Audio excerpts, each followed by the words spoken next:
네, 안녕하세요. 오늘은 K리츠로 건물주 되기라는 주제로 말씀을 드리겠습니다. 제가 리츠를 좀 좋아하긴 하는데요. 국내 리츠의 지금 투자 대상 종목 수가 되게 늘어나고 있어요. 그렇다 보니까 저도 롯데리츠 공모에 참여를 했었지만 이제 어떻게 리츠에 투자해야 될지, 어떤 종목에 투자해야 될지에 대한 선택 장애가 생기기 시작했고요. 그리고 심지어 리츠에 투자했을 때 이후에 발생하는 배당금을 또 분기 단위로 배당을 해준다라는 구조를 가진 펀드가 있길래 제가 찾아서 한번 거금을 투자해봤습니다. 제 꿈은 건물주가 되는 거예요라고 밝히는 애기가 있을 정도로 부동산에 대한 관심이 당연히 많습니다.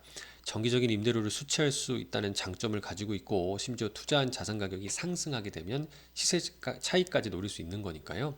이걸 또 주식시장에 상장해 놓은 게 리츠지 않습니까? 리츠의 내년도 예상 배당 수익률을 찾아보면 이 비슷한 뭐 고배당 주식이라든가 또 선진국에 있는 기존 리츠의 임대 수익률 대비했을 때보다 상당히 높은 수준이라는 걸 볼 수 있어요. 그러니까 우리나라가 방역을 좀 잘해서 그런 특징도 좀 있는 것 같고 상대적으로 배당 컷이라든가 배당이 감소되는 부분이 거의 없이 견조하게 잘 막아주는 느낌입니다. 그래서 상당히 우리나라 K리츠의 매력도가 높아진 국면으로 보여지고요. 실제 시장의 성장을 보면 우리 이웃 나라인 일본의 성장이 상당히 눈에 들어온다고 합니다. 우리랑 비슷한 시기에 시작을 했는데 2012년부터 아베노믹스와 더불어서 본격적으로 리츠가 성장을 했고 그렇다 보니까 시가총액 규모가 커진 거 한번 보세요. 거의 우리 돈으로 한 170조, 한 180조 원 정도까지 될까요? 뭐이 정도의 15조엔이 넘는 수준까지 성장을 했다. 시가총액 1등인 니폰 빌딩 펀드도 올해 코로나로 무너지기 전 직전 고점까지 봤을 때 대략 2011년 말 수준에서 2019년, 2020년 그 코로나 직전까지 대략 3배 정도 상승하는 것을 볼 수 있었다. 이런 시장 성장도 장기적으로 기대가 됩니다. 정부도 개인의 직접 투자보다는 이렇게 간접 투자를 좀 장려하기 위한 세제 혜택도 많이 부과하고 있는 것을 볼 수가 있죠. 제가 이 펀드를 어디서 어떻게 가입을 하게 됐냐면 일단 막 찾아보다가 펀드다 보니까 ETF처럼 거래가 쉽지가 않더라고요. 그래서 삼성증권에 마침 제가 거래하는 어플리케이션을 통해서 확인을 해보니까 이 펀드가 있어요. 일단 팝업 창을 닫아야 됩니다. 그래서 이 메뉴로 이렇게 들어가야 되고요. 메뉴 들어가서 금융상품을 터치를 해서 펀드 찾기로 들어갑니다. 그럼 이렇게 화면에 나오는 펀드 이름들이 나오는데 이 상단의 창에 K리츠라고 이렇게 타이핑을 해서 터치를 하면 이렇게 하나 K리츠 플러스 분기 배당형이라는 펀드 이름이 뜨게 되고요. 저는 이제 CP2 클래스라는 거는 연금입니다. 개인연금 여기 보이죠? 근데 저는 이제 연금으로는 아니고 일반 C-2 클래스로 좀 가입을 했습니다. 일단 투자 설명서를 통해서 이 펀드의 특징을 좀 찾아봤어요. 이게 지금 일단 투자 위험 등급은 2등급. 올해 코로나 때문에 변동성이 더 커져서 거의 주식에 준하는 만큼 높은 변동성을 가지고 있다는 특징이 있습니다. 대신에 일반 부동산은 시장이 어려우면 안 팔리잖아요. 그런 유동성의 위험이 또 있다고 볼 수 있는데 반면에 리츠는 가격이 떨어졌더라도 일단 시장에 내놔서 팔 수 있는 그런 유동성이라는 측면의 장점이 있는 특징도 있죠.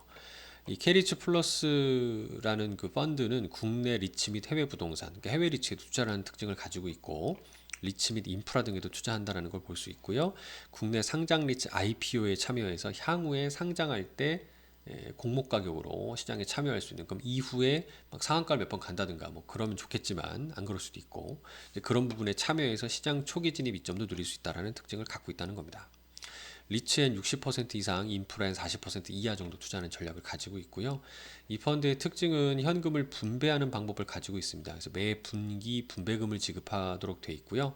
그런데 얘가 1년에 5%를 분배하겠다고 했는데 투자하고 있는 리츠가 갑자기 배당금을 줄여버릴 경우에는 5%를 분배를 하기로 했는데 실제 펀드로 들어오는 현금은 5%가 안 될 수 있죠. 이럴 때는 분배금이 살짝 감소해서 그럴 때는 투자 원본, 그러니까 원금을 일부 깎아서 지급을 할 수도 있다는 점이 이제 유의해야 될 점이라고 볼 수 있습니다.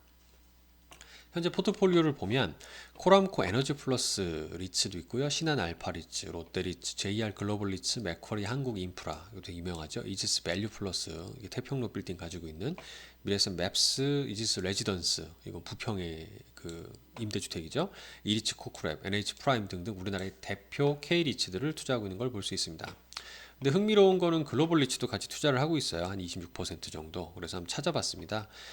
애틀란티카 서스테이너블 인프라스트럭처라고 해서 이름에도 나와 있지만 지속 가능 인프라에 투자하는 뭐 리츠가 이렇게 투자되길래 홈페이지에 찾아봤어요. 그랬더니 이렇게 상세하게 배당 내역을 공개를 하고 있고 올해 배당은 다 완료가 됐어요. 4번에 걸쳐서. 그래서 각 총 배당금이 1.66달러가 되고 현재 주가인 33.57달러로 환산을 해보면 현재 시가 배당률이 4.94%가 나옵니다.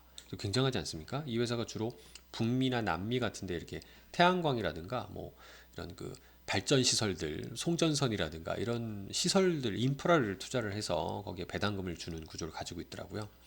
자, 이제 핵심은 이 펀드에 투자했을 때 그럼 분기당 내가 얼만큼의 배당이 나올까잖아요. 그래서 제가 예상을 해봤습니다. 먼저 제가 투자하는 지금 시점에 리츠 가격들의 변동이 앞으로 없다. 그냥 똑같이 간다라고 가정을 해보고요. 평균적으로 연 6% 수준으로 분배를 받을 수 있다라고 가정을 해보면 이렇게 해볼 수 있죠. 6% 배당에서 이 C-2 클래스의 펀드 보수가 연간 1.637입니다. 그럼 이걸 떼면 4.363이잖아요.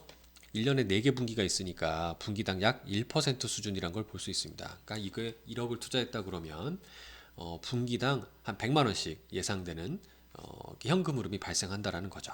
1년에는 한 430만 원 정도 발생하는 거고요. 물론 이거는 세해 전입니다. 그래서 여기서 세금을 또 일부 차감을 하게 되는 거고요. 그러니까 1억 넣었을 때 분기당 100만 원. 그럼 한 달이니까 다시 3으로 나누면 한 달에 한 30만 원씩은 꾸준히 현금 흐름이 발생하는 특징이 생기지 않을까를 기대해 볼 수가 있죠. 그래서 저도 거금을 투자하고 실제 그대로 움직이는지를 앞으로 한번 소개를 해드리도록 하겠습니다. 감사합니다.